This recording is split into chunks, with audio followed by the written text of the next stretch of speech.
Hello, guys. Welcome to the show. I hope everyone is doing just fine and I hope things are working out really well for you. So, I want us to watch this video. I guess it's an old video of the man of God, Pastor Chris, where he was explaining how if we want to succeed, we must also give our all.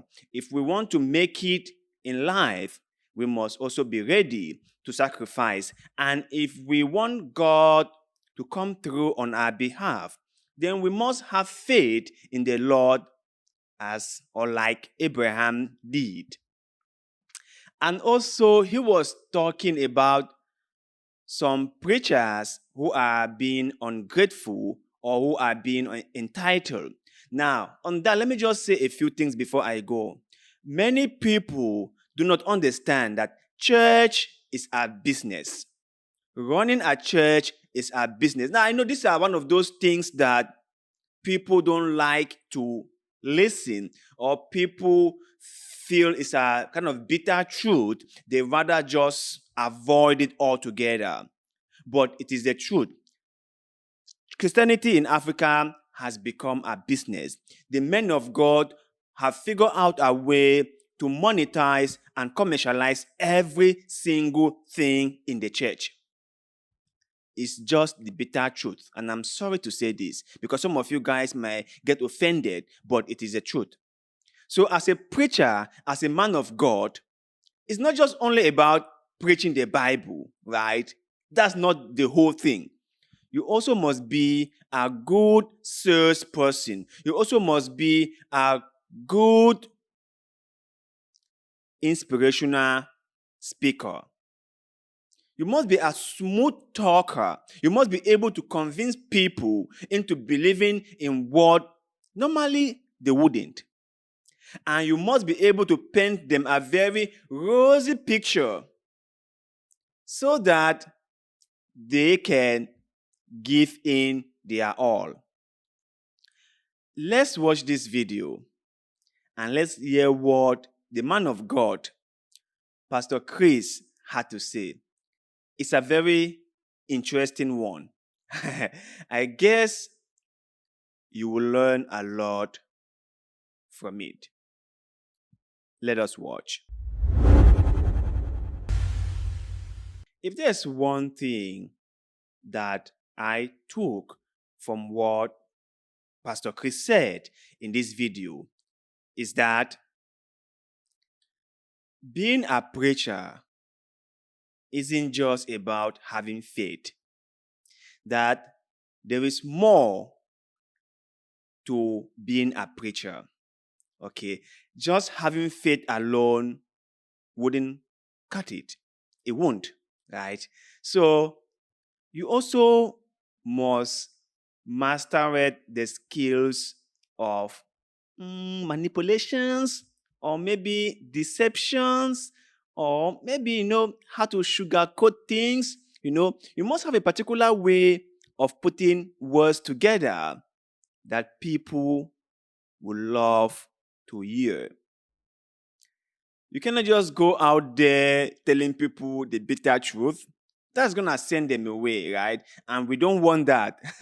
We want people to come in, not run away, right? So, as a preacher, you must understand what you say. And you must say things in a particular way that will bring people to you.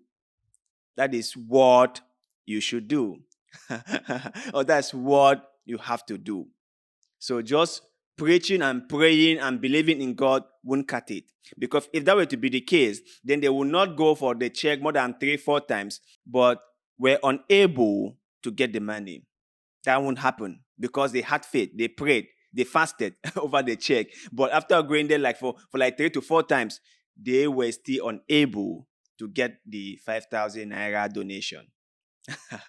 So they needed to figure out another way of convincing the people, of sugarcoating the people, of telling the people what they need to hear in order for them to support whatever activities that the church wanted to carry out. Yeah, who can blame them? Listen, okay. Listen. Sometimes when I come on this platform and say things, the reason for doing that is because I think that we are very, very fortunate to be in this era where information is readily available. I think that we are more than blessed to be in this time where most information, if not all, is just one click away. And if you are still there, or if you are out there not being aware of some of these manipulations and deceptions that are ongoing in the Christian community, then somehow you should blame yourself.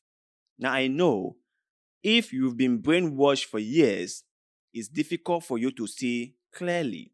That I totally understand. And that is why I believe that people who have seen the excesses, or people who know about the excesses of some men of God, should speak out. They have to speak out. They have to be fighting for the future, or for the lives of those who have been brainwashed and who cannot help themselves or save themselves. We have to do it. But you guys out there, after hearing what the man of God, Pastor Chris Oyakilome, said, after all his lengthy explanation, what was your take, or what was the thing you took away from that video? Let us know in the comment section below, because like always, we love hearing what you have to say. Thank you very much for the love and support. And like always, see you in the next one.